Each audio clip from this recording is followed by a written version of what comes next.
अस्सलामुअलैकुम वरहमतुल्लाह। उम्मीद है आप सब लोग खैरियत से होंगे। मैं हूं असद जलेसर वाला और आप लोग देख रहे हैं हरमैन एडवाइज़र चैनल।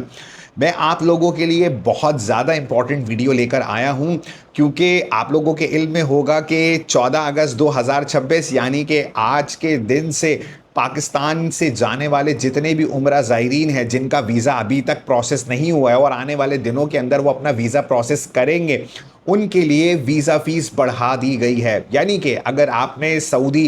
एयरलाइन की प्रोमोशनल टिकट्स परचेज़ कर भी ली हैं, लेकिन अब आपने जितने पैसे टिकट प्रमोशन से बचाए हैं, वो तमाम के तमाम पैसे जो है वो अब आप वीज़ा फ़ीस के अंदर देने वाले हैं। लेकिन अच्छी बात ये है कि जो एक्स्ट्रा पैसे आप वीज़ा में देंगे वो ज़ाया नहीं होने वाले हैं, यानी कि वो रिडीमेबल है। मैं आपको बताता चलूं कि आज 14 अगस्त 2026 से पाकिस्तान समेत 4 ममालिक से जाने वाले उम्रा ज़ायरीन के लिए अब वीज़ा में जहां पे टिकट्स, ट्रांसपोर्ट और होटल पहले बुक करवाना मैंडेटरी थे, उसी तरह जितने दिन के लिए भी आप उम्रे पे जाना चाह रहे हैं उतने दिन के लिए पर डे पर पर्सन 20 रियाल्स का फूड पहले परचेज करके आपने जाना होगा। यानी कि अगर आपने फूड परचेज नहीं की है तो आपका वीज़ा फर्दर प्रोसेस नहीं हो सकता। तो जहन में रखिएगा कि आज के दिन से ऑनवर्ड्स जो भी वीज़ा फ़ीस थी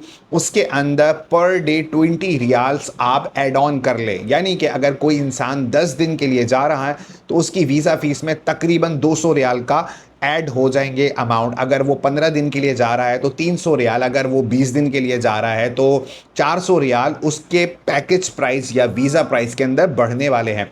लेकिन मैं इस बात में बहुत ज़्यादा मुतमईन हूँ। उसका रीज़न ये है कि जब भी आप कहीं जाते हैं या आप अपने मुल्क में अपने घर में भी रहते हैं तो खाना तो खाते हैं ना, तो ये जो आपका 20 रियाल पर डे बढ़ रहा है ना, तो ये ज़ाया नहीं होगा, बल्कि जो चीज़ आप पहले एडवांस में पे कर रहे हैं बनिस्बत इसके कि आप मक्का जाके किसी शॉप से परचेज़ करें और जो वो पैसे बताए उसके मुताबिक उसको कैश में दें। बेसिकली कैशलेस करने के लिए उन्होंने ये निज़ाम बनाया है कि आप पहले से ही अपने 10 दिन के पैसे 200 रियाल उनको दे के चले जाएं, 15 दिन के 300 रियाल उनको दे के चले जाएं। जब आप मक्का पहुँचें, आपको जाते साथ खाना खाना है तो नुसुक ऐप पर आपने जितने भी दिन आप जा रहे हैं उसके फूड वाउचर्स जो हैं आपकी नुसुक ऐप के ऊपर शो हो रहे होंगे। आपने जाना है और 10,000 या उससे ज़ायद, मतलब आपको तमाम, मेरे ख़्याल है कि तमाम जो ममालिक की डिशेज़ हैं ना, वो जहाँ जिन जिन रेस्टोरेंट्स पे मिलती है उनको भी ट्राई करने का मौका मिल जाएगा कि तकरीबन 10,000 से ज़्यादा रेस्टोरेंट्स जो हैं वो नुसुक के साथ कनेक्ट हो गए हैं। तो लाजमी सी बात है कि पाकिस्तानी रेस्टोरेंट्स 10,000 नहीं होंगे, बल्कि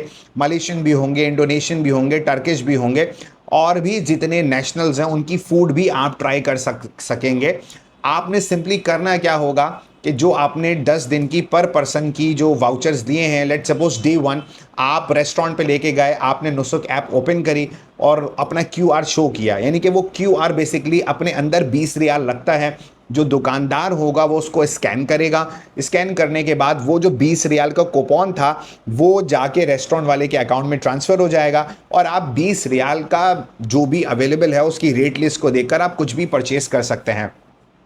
मैं आपको बताता चलूं कि ये जो फैसिलिटी है ये तमाम ही उम्रा ज़ायरीन को बहुत ज़्यादा फ़ायदा देने वाली है। लेकिन वो लोग जो कि इकोनॉमी पैकेजेस पे जाते थे या वो लोग जो कि पाकिस्तान से अपने साथ टिन पैकिंग करवा के लेके जाते थे और खाने में पैसे बचाते थे, उन लोगों के लिए बहरहाल ये नुकसानदेह बात है, क्योंकि पाकिस्तान से अब ले जाने का कोई फ़ायदा नहीं है जबकि आपको वहाँ से खाना परचेस करना ही करना है। लेकिन साथ साथ एक और चीज़ है जो मैं सोचता हूँ कि मतलब लेट सपोज़ कि मैं अकेला इंसान हूँ और मैं जा रहा हूँ, तो अगर वो जो वाउचर है वो पूरे दिन का एक वाउचर 20 रियाल का एक ही मर्तबा में अगर रिडीम होगा, यानी कि सुबह मैं नाश्ता करना चाहता हूँ और मैं नाश्ता करने के लिए मैं किसी रेस्टोरेंट पे जाता हूँ और वहाँ पर अपना क्यूआर स्कैन करवाता हूँ।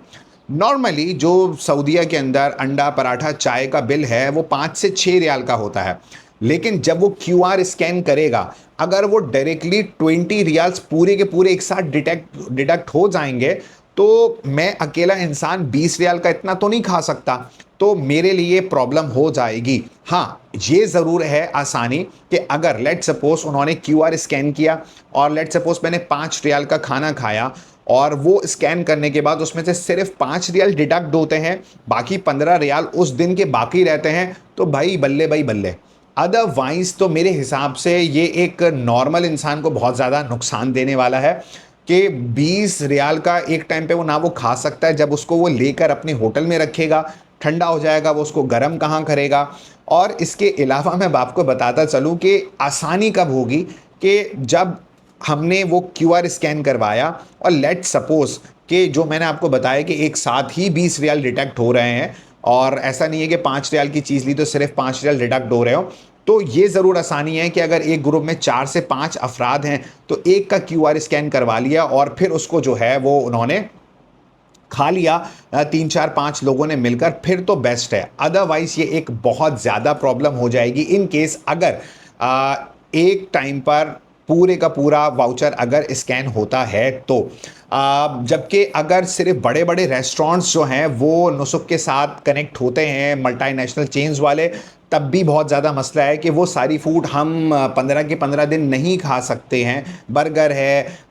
ब्रोस्ट हैं, या फिर हम पिज्ज़ा, ये सब चीज़ें 15 दिन कोई भी इंसान नहीं खा सकता, और इतने बड़े रेस्टोरेंट्स में 15-20 रियाल का कुछ मिलता भी नहीं है। तो ये दो ज़ाविये हैं, या तो जितने अमाउंट का भी परचेज कर रहे हैं बस वही अमाउंट डिडक्ट होना चाहिए, तब भी फ़ायदा है। और ये जो 10,000 प्लस रेस्टोरेंट्स हैं, ये इकोनॉमी लेवल के रेस्टोरेंट्स भी अगर कनेक्टेड होते हैं जहाँ पे 4 रियाल 5 रियाल में भी इंसान खाना खा सकता है, तब भी फ़ायदेमंद है। और जितना खाना लेंगे उतना ही हमारे अमाउंट में से माइनस होता है, बाकी सब बाकी रहता है, ये सब भी हमारे लिए फ़ायदेमंद है। और लेट सपोज मैंने 20 रियाल का खाना एक टाइम पे नहीं खाया, तो अगर वो नेक्स्ट डे उसके अंदर ऐड हो जाएगा, नेक्स्ट डे जो 20 रियाल्स मुझे मिलेंगे, जो लास्ट डे मेरे बचा हुआ अमाउंट है 2 रियाल 3 रियाल, वो उसमें ऐड होकर 23 रियाल हो जाएगा, तब भी मुझे फ़ायदा है। लेकिन अगर वो जो क्यूआर कोड है वो डेट वाइज अगर एक्सपायर हो जाता है, तब भी नुकसान है। तो ये बहुत सारी चीज़ें हैं जो कि अभी दिमाग में आ रही हैं। अब जब इस पर वीज़ा इशू होंगे, लोग अपना एक्सपीरियंस शेयर करेंगे,